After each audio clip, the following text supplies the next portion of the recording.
Good afternoon. I'm MJ from Linus Publications. And in this session, we're going to be looking at Robert F. Kennedy Jr.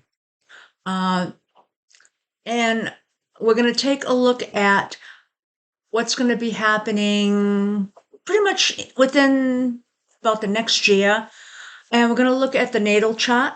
We're going to look at the progression. We're going to look at the solar arc.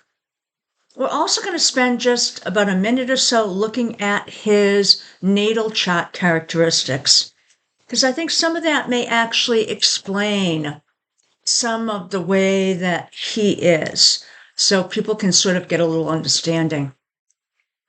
So let's take a look first at his natal chart, which is the middle part here.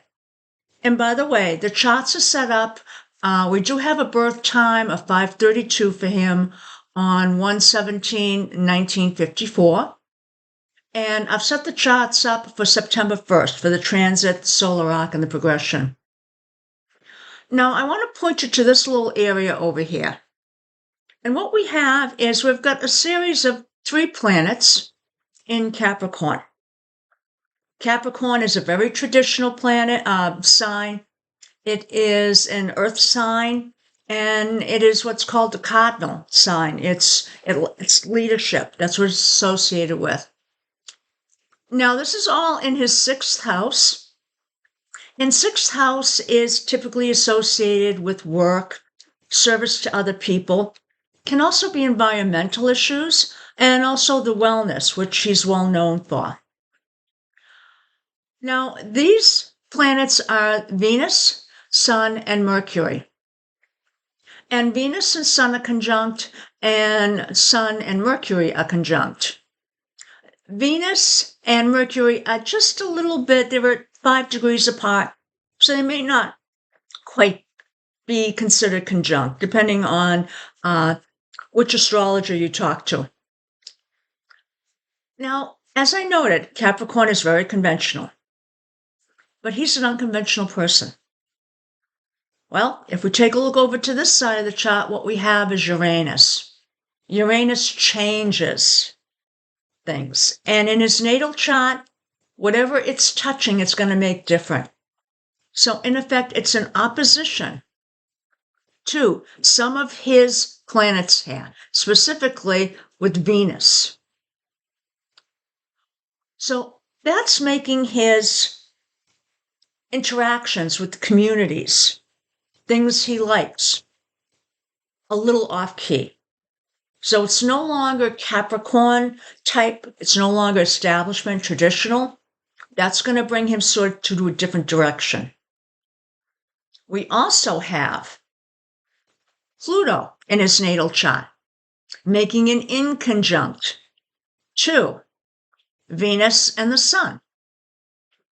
What does that mean? Oh, Pluto, in effect, is in his natal chart foundations. And in this case, it's making a change, meaning it takes him off the normal path. So it's going to change how he's relating, in effect, in these areas. Now, we also have Neptune. Neptune is square, stress angle, to the Sun and to Mercury, and also to Venus. Neptune, planet of illusion. I mean, this is a square, so we're going to get the challenging parts of Neptune coming out. Illusion, the involvement in conspiracy theories, and also lies. Trump also has Neptune square Mercury. That's a big indication of exaggeration, lying, not being able to decipher the truth. Robert Kennedy also has this. In addition, it's also involved on his Sun and his Venus. So in effect, he has a different type of relationship with his community. So it may not be based on truth. Again, conspiracy theories coming up. Now that's what I wanted to touch on in his natal chart. So we have sort of a conventional person that, in effect, Uranus is changing to be quite different. We've got an emphasis on what? Sixth house. So that would be environmental, wellness, which is well known for. Okay? But we have challenging angles from both Pluto and from Neptune. So now let's take a look at what we have for transits coming up. Now, one of the things we have coming up around Thanksgiving time, you're going to have Uranus making a trine angle, which is a good angle, to his Mercury. So in effect, this could be sort of clearing up how he's thinking, but it's also going to make changes to the way he's thinking. Now, the changes should be revolutionary, should be innovative. But again, because of everything else that's going on in his chart, he is prone to conspiracy theories. He is prone to illusion, not realistic. So we'll think that, yeah, we're going to have changes coming up around November. They should be innovative, but to him, innovative may be going backwards. Now, the next thing is in this chart I want to talk about is Pluto. Pluto moved once into the seventh house and then moved back. So right now it's in retrograde motion. It's going to be moving back middle of December. It's moving from the sixth house, which is in fact the house of work, service, things like environmental concerns, and moving more into a public area. Public areas involved with relationships, legal issues, partnerships. Now, when it moves out of the sixth house, sometimes there is a health concern or something that shows that Pluto has left the building, in effect. Now, this is going to literally probably put him in the spotlight because the seventh house is also the house of public. So this is something to watch for coming up. Now, next year, all his planets in Capricorn are going to be opposed by Jupiter. Jupiter opposing conflict. So this could be a time when he has conflict with others about his policies. And even though people don't like his policies now, we're not seeing too much pushback. Okay? Now, let's take a look at his soul progression. Now, we have two angles here, and they're both coming from Venus, which is the community. First one is Venus squaring Venus. And this is probably going to happen within the year. Yeah, within the year here. Actually less, within 6 months of this. That's an indication that's going to be a conflict with, in effect, his community. It could be literally his community coming back and opposing some of the things he's doing.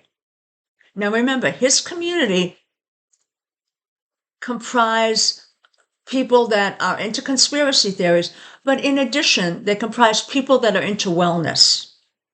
So it's hard to identify here which type of community is going to be coming back at him. Now we also have Venus, in this case, trining Pluto. So this indicates he's going to be able to bring up his manipulation, or in effect, his power. And Venus is community. So in effect, he's going to be able to implement things that his community wants, or put those into play in a graceful fashion. So here, Venus is saying it's not like Mars, sort of aggressive type. Venus is sort of nice, diplomatic, trying to get things done. Now, let's take a look at the next piece, which is our solar arc. And here, what we have is we've got Jupiter, and this is going to be happening around 9/25 of next month, is going to be in conjunct to his Mercury. What does that mean? A lot of miscommunication. It's also happening in his sixth house, so it may be also affecting his policies. Next thing we have is we've got Saturn that is going to be sitting on, opposing Uranus here. So it's going to be opposing Uranus, and that's around 12/1 of this year. So what does that mean? It's in his sixth house, the Saturn. So what this indicates is Saturn is restrictions, Uranus is innovation. I suspect that this is going to push back on letting innovation come through. So, in effect, he may be looking at innovation as going back to the Dark Ages, maybe. Now, lastly, we have Mars conjuncting Mercury. That's going to happen next year around the 12th of February. Mars's action, Mercury's plans. He's going to be starting to put some plans into action at this time. And this is aggressively putting him into play. So it could be that there's some pushback. So this is really a time to watch to see what he's doing. Now, this is falling in his sixth house. So again, I'm thinking that this might be impacting the areas that he's responsible for. Now, we do have a Pluto angle that will be coming up, and that's on Saturn. But we're not going to discuss that now because that's about 2 years away. So I hope you enjoyed this session. And we only went till next year, but I do want to stress here that it doesn't look like he's going to be losing any power here. It looks like he's getting firmly settled in. It looks like he's identifying what he wants to tackle. And remember, he's conspiracy theorist. He doesn't have a firm grip on facts.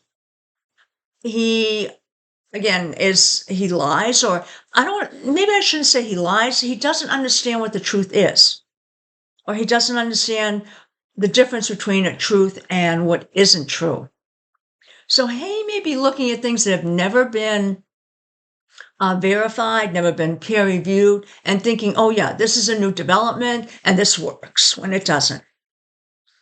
I hope you enjoyed this and have a great day. Bye now.